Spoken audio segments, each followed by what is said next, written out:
खुरम साहब में वक्त दिया। खुरम साहब, ऑपोजिशन वाले बता रहे हैं कि मुल्क की मईशत इंतहाई बुरे हाल में, तेल बिजली की कीमतें फ्रीज करने के बाद आवाम को फ़ायदा पहुंचाने के बजाय अल्टीमेटली नुकसान होगा।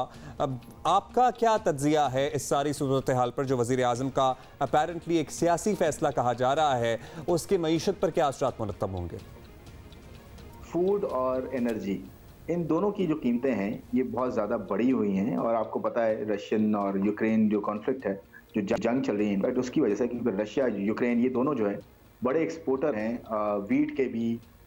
और ख़ासकर रशिया जो है वो एल्युमिनियम से लेकर और गैस से लेकर तेल से लेकर बहुत सारी चीज़ें एक्सपोर्ट करता है। और काफ़ी 20-25% ये दोनों ममालिक मिलके दुनिया की कमोडिटीज़ जो एक्सपोर्ट होती हैं उसका हिस्सा जो है वो कंट्रीब्यूट करते हैं। तो डेफिनेटली ख़तरात हैं, हमारे एक्सटर्नल अकाउंट को ख़तरात हैं कि हमारी इंपोर्ट्स काफ़ी बढ़ सकती हैं ऑयल प्राइसेस के खासकर जो है बढ़ने की वजह से। और उसके साथ साथ हम फूड भी कुछ हद तक इंपोर्ट करते हैं, वीट भी करते हैं और भी दूसरी चीज़ें करते हैं, तो वो भी बढ़ने का खदशा है, जिसकी वजह से हमारी इंपोर्ट्स बढ़ेंगी तो हमारी रुपये पे जो है प्रेशर आने का खतरा होता है। जब रुपये पे प्रेशर आता है तो फिर डेफिनेटली इंपोर्टेड जो महंगाई है, बाहर की महंगाई, वो हमें मिलती है।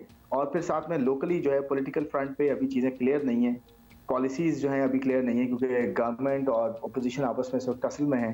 तो डेफिनेटली उसका एक इम्पैक्ट होता है कि पॉलिसीज़ फिर पीछे हो जाती हैं, डिसीजंस इंपॉर्टेंट इकोनॉमिक डिसीजंस वो थोड़ा पीछे हो जाते हैं। तो ये अगर होगा तो डेफिनेटली हमें खतरात लाक होंगे अभी।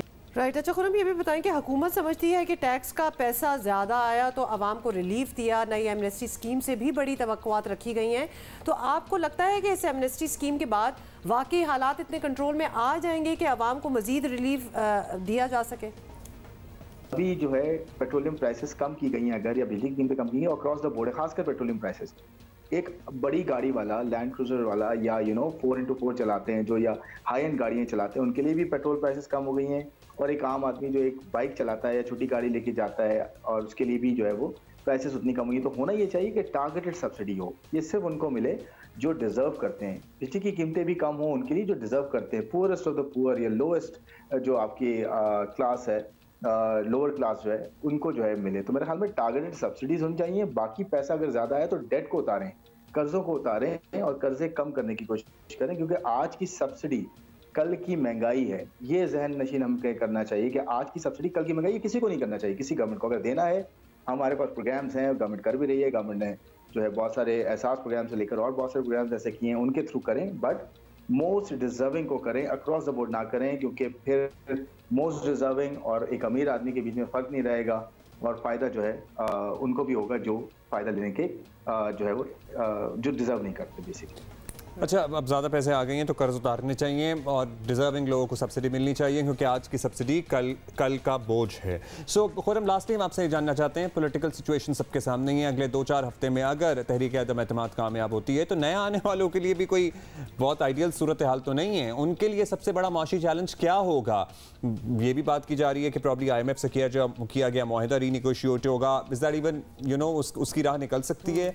क्या होगा आने वाले लोगों के लिए?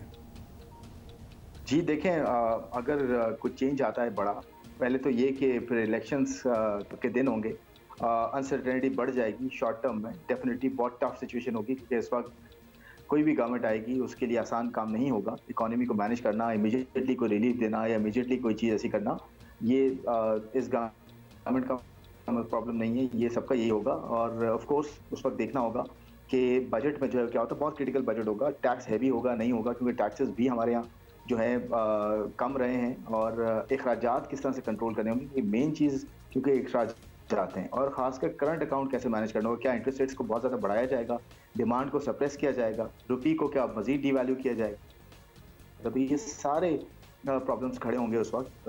तो एक टफ सिचुएशन है। और IMF के पास मुझे लगता है कि हो सकता है अगर ये सब कुछ होता है, गवर्नमेंट चेंज होती है या कोई भी इस तरह की ट्रांजिशन होती है, तो डेफिनेटली वो फिर IMF के पास एक बड़े प्रोग्राम के लिए जाना पड़ेगा। फिर वही आपके पास जो है वो टफ कंडीशंस होंगी, टफ जो है वो आपको डिसीजंस लेने पड़ेंगे, तो कंटिन्यूटी वही होगी। तो इसलिए हमें सबको मिल बैठ के मेरे ख्याल में ज़्यादा इकोनॉमी पे काम करना चाहिए, रात ये पॉलिटिकल इंस्टेबिलिटी हो जिससे मजीद सिचुएशन खराब। On the economic front IMF का 7th रिव्यू भी जारी है, दोबारा होगी। बहुत बहुत शुक्रिया खुरम शहजाद।